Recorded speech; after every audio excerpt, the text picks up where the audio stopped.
बिस्मिल्लाहिर्रहमानिर्रहीम। अस्सलाम वालेकुम एवरीवन। आज की वीडियो में हम डिस्कस करने जा रहे हैं psycho analysis modern literary theory. Psycho psyche से निकला है, जिसका मतलब है माइंड, और एनालिसिस में हम किसी भी चीज़ का एनालिसिस करते हैं और उसको क्रिटिकली एनालाइज करते हैं। सबसे पहले हम देखते हैं introduction. Psycho analytic literary criticism is a way of analyzing and interpreting literary texts by using a therapeutic technique developed by Austrian neurologist Sigmund Freud in 19th century। तो जो साइको एनालिटिक लिटरेरी क्रिटिसिज्म है, ये एक ऐसा वे है जिसमें हम analyse करते हैं और इंटरप्रेट करते हैं लिटरेरी टेक्स्ट को, किसी भी नॉवल, पोएम या किसी भी ड्रामा को एक थेराप्यूटिक टेक्निक को यूज़ करके, जो कि दी थी ऑस्ट्रियन न्यूरोलॉजिस्ट सिगमंड फ्रॉइड ने 19th सेंचुरी में। इसका ओरिजिन देखते हैं। The term psychoanalysis was first introduced by Freud in 1890s. Freud was a neurologist trying to find an effective treatment for patients with neurotic और hysterical symptoms. तो ये जो term है साइको एनालिसिस, ये सिगमंड फ्रॉइड ने, जो कि एक न्यूरोलॉजिस्ट हैं, उन्होंने 1890 में इंट्रोड्यूस कराई थी। और सिगमंड फ्रॉइड जानना चाहते थे कि जो हिस्टीरिया के जो पेशेंट्स होते हैं या जिनको न्यूरोलॉजिकल डिसऑर्डर्स होते हैं, उनका ट्रीटमेंट किस तरह से किया जाए, क्योंकि ऐसी सिचुएशंस होती हैं लोगों की जो कि उनके माइंड से रिलेटेड होती हैं। न्यूरोलॉजिकल डिसऑर्डर्स होते हैं, बीमारियां होती हैं, और किस इस तरह की कॉम्प्लिकेशंस होती हैं, उनकी वो वजह जानना चाहते थे सिगमंड फ्रॉइड। और इस वजह से उन्होंने साइको एनालिसिस एक टर्म जो है वो इंट्रोड्यूस कराई थी, साइको एनालिसिस टेक्निक। अब ये टेक्निक क्या है जो कि सिगमंड फ्रॉइड यूज़ करते थे किसी भी हिस्टेरिकल सिम्टम्स वाले पेशेंट को जानने के लिए। The classic method of this is to get the patient to talk freely in such a way that the repressed fears and conflicts which are causing the problems are brought into the conscious mind and openly faced rather than remaining buried in the unconscious। तो Sigmund Freud ने psycho analysis एक technique use की जिसमें जो hysteria के patients होते हैं या जिनको न्यूरोलॉजिकल डिसऑर्डर्स होते हैं, माइंड की बीमारियां होती हैं, वो किस वजह से होती हैं, क्योंकि उनकी जो फीलिंग्स होती हैं, इमोशंस होते हैं, फेयर होते हैं, कॉन्फ्लिक्ट होते हैं, वो रिप्रेस हुए हुए होते हैं उनके अनकॉन्शियस स्टेट के अंदर। और उसको जब एक बंदे को जब हम अनकॉन्शियस स्टेट में लेके जाते हैं और उसको हम कहते हैं कि आप फ्रीली बोलें, जो भी आप बोलना चाहते हैं, तो वो कुछ ऐसी बातें करता है जो कि उसके अनकॉन्शियस स्टेट से रिलेटेड होती हैं। तो इस तरह से वो जो अपने रिप्रेस्ड फीलिंग्स, फेयर्स और कॉन्फ्लिक्ट्स होते हैं, उनको वो शो करता है और वो उनको कॉन्शियस माइंड में लेकर आता है, जिसको वो ओपनली फेस करता है। अब हम देखते हैं कि माइंड की स्टेजेस क्या होते हैं। सिगमंड फ्रॉइड के अकॉर्डिंग माइंड के 3 स्टेजेस है। एक है कॉन्शियस, दूसरा है प्री कॉन्शियस और तीसरा है अनकॉन्शियस। जो कॉन्शियस पार्ट ऑफ माइंड है, जहाँ पे हम सोचते हैं, थिंकिंग होती है हमारी, और जो थॉट्स होते हैं वो हमें पता होता है कि हम ये सोच रहे हैं या ये कर रहे हैं, वो कॉन्शियस माइंड से रिलेटेड है। और जो प्री कॉन्शियस माइंड होता है, वो ऐसे इवेंट्स उसमें होते हैं या उसमें ऐसा नॉलेज होता है जो कि एक्सेसिबल होते हैं। मीन्स कि हम सोच सकते हैं, ज़्यादा थोड़ी देर सोचने के बाद हम ये पता लगा सकते हैं कि वो इवेंट क्या था या वो नॉलेज क्या था। जैसे हम जो जब हमारे एग्ज़ाम चल रहे होते हैं तो हम स्टडी कर रहे होते हैं और हम जो चीज़ें याद कर लेते हैं, उसके बाद जब हम एग्ज़ामिनेशन हॉल में बैठे होते हैं, तब हम उस कॉन्शियस स्टेट में वो जो नॉलेज होता है वो प्री कॉन्शियस स्टेट में होता है, और जब हम रिकॉल करते हैं तो वो प्री कॉन्शियस स्टेट से हमारी कॉन्शियस स्टेट में आ जाता है और हम वो लिख सकते होते हैं। इसको प्री कॉन्शियस मेमोरीज भी कहते हैं। नेक्स्ट है अनकॉन्शियस। जो अनकॉन्शियस पार्ट होता है हमारे माइंड का, वो स्टोर हाउस होता है उन पेनफुल एक्सपीरियंसेस का, इमोशंस का, और उन वाउंड्स का, फीलिंग्स का और गिल्टी डिज़ायर्स का, जो कि अनरिजॉल्व्ड होती हैं और जिनके बारे में लोगों को पता होता है लेकिन वो उस वक्त उनके माइंड में नहीं होती, और जो कि उनकी पर्सनैलिटी को अफेक्ट कर रहा होता है अनकॉन्शियसली। फॉर एग्ज़ाम्पल, अगर किसी बंदे की कोई चाइल्डहुड मेमोरी है जिसमें उसे कोई चोट लगती है या फिर कोई और ट्रॉमा उसको होता है, तो वो उसको जब याद नहीं करना चाहता, तो ये चीज़ जो है उसकी अनकॉन्शियस स्टेट में होती है। अब इस आइसबर्ग मॉडल से हम देख सकते हैं कॉन्शियस, सबकॉन्शियस और अनकॉन्शियस जो पार्ट है उसको। अब एक आइसबर्ग हो और उसके अंदर जो ये ये पानी है। अगर हम डीप में चले जाएं तो ये अनकॉन्शियस पार्ट होगा, क्योंकि इससे हम बिल्कुल भी वाकिफ़ नहीं और ये हमें बिल्कुल भी नज़र नहीं आता। और ये जो हाफ़ पार्ट ऊपर है और हाफ़ पार्ट पानी के अंदर है इस आइसबर्ग का, ये हमारा सबकॉन्शियस पार्ट होगा, क्योंकि हम इसको कॉन्शियस पार्ट में भी ला सकते हैं। और ये जो आइसबर्ग हमें बाहर से नज़र आ रहा होता है, ये हमारा कॉन्शियस पार्ट होता है। उसके बाद है रिप्रेशन। ये भी एक टर्म है साइको एनालिसिस में। जो अनकॉन्शियस डिज़ायर्स होती हैं हमारी, उनको ब्लॉक करने को हमें रिप्रेशन कहते हैं। रिप्रेशन जो है ये ब्लॉकिंग होती है अनप्लेजेंट इमोशंस की, इम्पल्सिस की और मेमोरीज़ की, और उन थॉट्स की जो हमारे कॉन्शियस माइंड में होती हैं। फॉर एग्जांपल सेक्सुअल जो डिज़ायर्स होती हैं उनको सप्रेस करना, रिप्रेस करना, इसको रिप्रेशन कहते हैं। नेक्स्ट है इडिपस कम्प्लेक्स। तो इडिपस कम्प्लेक्स जो है ये एक फ्रॉइडियन टर्म है और सिगमंड फ्रॉइड ने इसको इंट्रोड्यूस कराया था, जो कि एक ऐसे आदमी के बाद इसको इंट्रोड्यूस कराया गया जो कि अपनी माँ के साथ इन्वॉल्व होता है। मीन्स कि वो अननोइंगली अपने फादर को किल कर लेता है और फिर वो अपनी मदर से शादी कर लेता है। तो इस वजह से फ्रॉइड जो था उसने कहा था कि एक जो लड़का होता है अगर वो अपनी माँ के साथ इस टाइप की जो अनकॉन्शियस डिज़ायर्स होती हैं उनको डेवलप कर लेता है तो इसको इडिपस कॉम्प्लेक्स कहते हैं।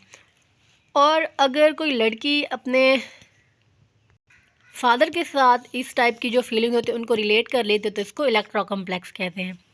उसके बाद है डिफेंस मैकेनिज्म और कोर इश्यूज़। इसके बारे में हम पढ़ेंगे। फ्राइड जो है उन्होंने कहा था कि जो अनकॉन्शियस डिज़ायर्स होती हैं वो साइकोलॉजिकल प्रॉब्लम्स की वजह बनती हैं, जैसे एनजाइटी हो गई।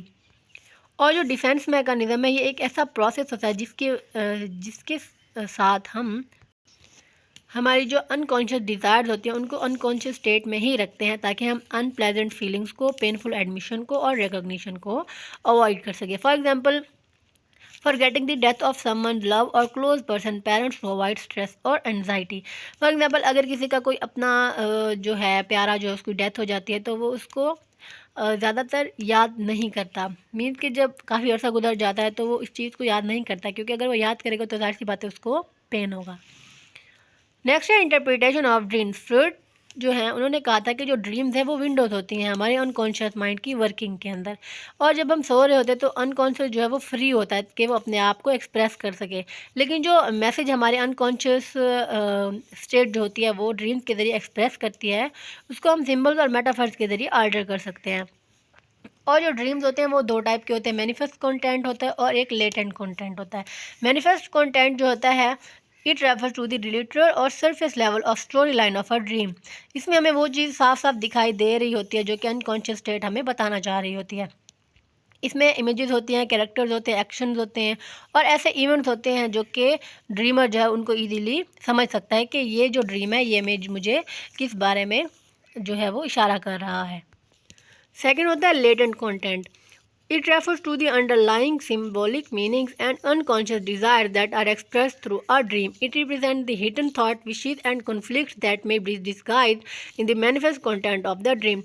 तो जो लेटेंट कंटेंट होता है इसमें हमें ऐसा ड्रीम नज़र आता है जिसको अगर हम समझें और उसके मेटाफोरिकल और सिंबॉलिक मीनिंग होते हैं, उसके बाद ही हमें जो कंटेंट है ड्रीम का या ड्रीम जो है वो क्या कहना चाह रहा है उसको हम समझ सकते हैं।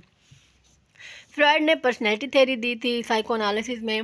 फ्राइड के अकॉर्डिंग जो ह्यूमन साइकी है उसकी 3 पार्ट्स हैं, जो ह्यूमन पर्सनैलिटी उसके 3 हैं, the id, ego and superego. और ये जो स्टेजेस हैं ये डिफरेंट स्टेज जो लाइफ होते हैं उनमें डेवलप होती हैं। और ये हमारे ब्रेन का पार्ट भी नहीं है और ना ही कोई फिजिकल पार्ट है, बल्कि ये सिस्टम्स है जो कि ह्यूमन पर्सनैलिटी के अंदर पाए जाते हैं। अब इसको भी हम आइसबर्ग मॉडल से रिकॉग्नाइज कर सकते हैं। जो इड है वो सबसे जो डीपेस्ट थिंग होती है वो होती है, और सुपर ईगो जो है वो ईगो और जो अनकॉन्शियस पार्ट होता है ब्रेन का, हमारे माइंड का, उससे रिलेटेड है। और जो ईगो है उसको हम इजीली रिकॉग्नाइज कर सकते हैं। जो इड होती है वो बेसिक डिज़ायर होती है, ये इंस्टिंक्टिव कंपोनेंट होता है पर्सनैलिटी का, और तमाम बायोलॉजिकल जो नीड्स होती हैं हमारी, जो कि हमारी बर्थ के ऊपर भी प्रेजेंट होती है, जब हम पैदा होते हैं तो ये बायोलॉजिकल नीड्स जो हमारे साथ हो जाती हैं, इनको हम इड कहते हैं। फॉर एग्जांपल, जो लिबिडो है और थैनाटोस है, लिबिडो जो है सेक्सुअल डिज़ायर और थैनाटोस जो है ये डेथ इंस्टिंक्ट है, और ये प्लेजर प्रिंसिपल के ऊपर काम करता है। कि प्लेजर हासिल करना है, वो चाहे बाय हुक हो या बाय क्रू। नेक्स्ट है द ईगो। ये ईगो जो होती है ये बैलेंस होती है इड और सुपर ईगो के दरमियान, और ये पार्ट होती है इड का, जो कि एक्सटर्नल वर्ड से मॉडिफाई किया गया होता है।